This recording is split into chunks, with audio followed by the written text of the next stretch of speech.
So, Mr. Chairman, pwede po ba akong magpaagam nga at ako'y kailangan nga pong mag-CR? sige, Nung dumating sige. po si Senator Marcoleta, at the very least kailangan ko ata mag-CR. At the very least naman, sa bigat ng trabaho nyo, Pasensya na po. payagan namin kayo mag-CR at the very least. Opo. Secretary, napakaganda yung tanong ni Senator Erwin kasi kung yung title nga ay generic at may discretion yung district engineer, pwede nga niyang sirain yung ayos na kalsada.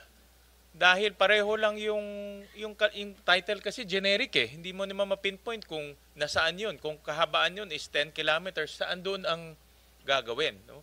So, that's why kung wala yung mga technical description, talagang pwede mangyari. Tama po ba, Yusek? Secretary, pwede mangyari talaga dahil may discretion siya na sirain niya yung ayos na kalsada. Pwede po. Hindi lang po pwede. I think nangyayari na po yan. In reality, it's really been happening. No, that's why marami pong reports yung mga kababayan natin mismo. And I'm sure marami pong pinadating kay Senator Tulfo, no, na mga ganito. Kasi nangyayari po talaga. So with itong ginawa nating mayroon ng technical description, hindi na maulit to, Senator Erwin, kasi meron ng technical description. Yes, I trust Secretary Vince Dizon. Kasi sabi I hope hindi na maulit. Sabi ko kasi parang common practice ito before eh. Parang yung mga tao, kahit nung bata pa ko, kaayos lang, sira na naman, sinira na naman, wala namang crack, wala namang kwan.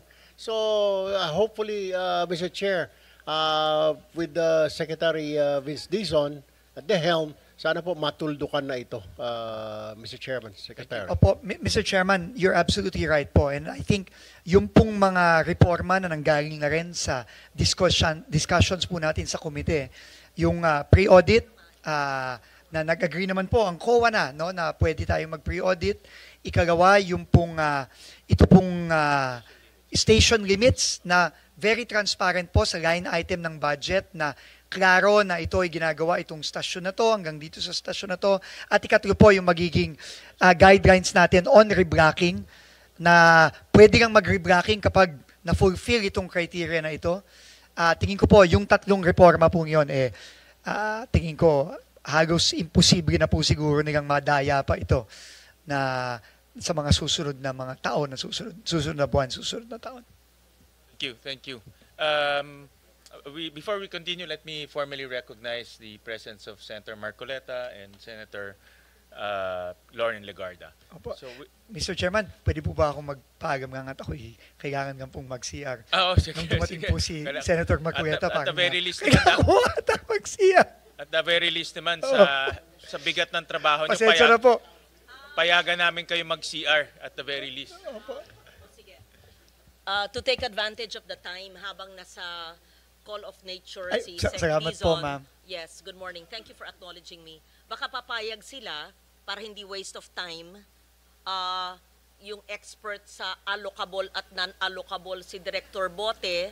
Hindi, kayo po, no? Si Planning. Kasi wala nun si Sen. Marcoleta at Sen. Erwin para may definition of terms at yung bago ng pangalan ng allocable at non-allocable. Kasi nakaka-confuse, di ba?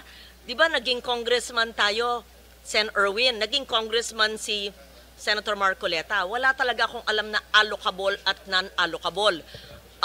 Jokingly, sinabi nung huling hearing natin ni Secretary Dizon nung lumapit dito sa amin ni Chair Sherwin, Sen. Sherwin, yung allocable daw yung maaring i-allok. Pero joke daw yon. Yun ang sabi ko. Ano ba yung allocable? So talagang hanggang ngayon po, marami na akong kausap sa tagal-tagal natin dito, pati Senate El Veremo, wala silang maalala. I'm sure our colleagues would want to understand para po may definition of terms. Tapos, yung inyong bagong termino, dahil ayaw nyong gamitin po yung allocable at non-allocable. So, hindi i-allok, mabuti. Bawal i-allok. Ano na po ang tawag?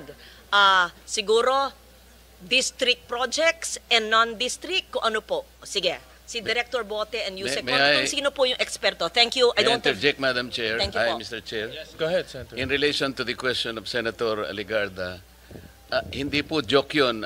Yung allocable, if you will note, during one of those hearings in the Blue Ribbon Committee, yun pong allocable, inadmit po ni former Secretary Bonoan. Nandun po silang dalawa ni Yusek Cabral nung tinanong po namin yung allocable. Tinanong po namin ano-ano po ba yung mga factors na nakapagdadagdag doon sa mga initial ceilings that have been established nung NEP. So sinabi po nila yung allocable funding, yan daw po ay talagang inahanda nila, particularly in the House of Representatives kasi sila yung mayroong power of the purse para hindi na molestyahin, well, pardon for the using the word, para hindi na istorbohin yung mga nakalatag sa NEP, talagang provision po yun na talagang pambibigay dun sa mga members ng House. Inadmit niya po yun. Mahigit pong 300 po talaga ang members ng House of Representatives. Nag-a-average po ng 1 billion ang regular district representative. Average lang po yun, merong mas mataas. Ang party list po ay 150 million, masaya na po sila, except yung mga party list na contractors. At pagkatapos po ng allocable, Mr. Chair, meron pang leadership funding. At dadagdag pa po yung unprogram at saka nga po yung difference na manggagaling po ngayon sa bicameral conference. Nung kinumpute ko po yun, and this is recorded in one of the Blue Ribbon Committee hearings, 1 trillion po talagang naidadagdag sa DPWH pa lang. And 1 trillion pesos, ito po yung sinasabi naming taba, kung yun po ay ibabangga natin sa 6.325 trillion na budget ng 2025, 1 trillion is almost 15%. So, hindi po siya joke. Inamin po yun nung recorded po ito. Thank you, Mr. Chair. Mr. Chair, may I? Go ahead, Senator. So, Senator Marcoleta, do you mean itong allocable na ito, itong leadership pa na ito, suhol o lagay sa mga mambabatas? Can you please specify? Ganun ang naging conclusion doon, Mr. Chair. Kasi nga, sabi ni Secretary Bonoan, para hindi na galawin. Pangsuhol talaga. So, nung pong tinanong ko magkano yon, 450 billion pesos. Pagkatapos yun pong leadership, alam nyo naman po yung leadership sa House, merong speaker, may deputy speaker, merong majority leader, at napakaraming assistant and deputy majority leaders. Isama mo po yung mga chairman at saka vice chairman ng Appropriations Committee. Yun po yung 450 billion. Recorded po ito.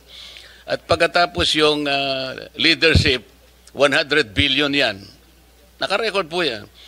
Ang program, 150 billion. At pagkatapos yung difference na po, pagkatapos na ng NEP at saka yung GAA, another 400 billion pesos. Yun po yung 1 trillion na taba na hindi naman kailangan po ng ating DPWH kung tutuusin natin.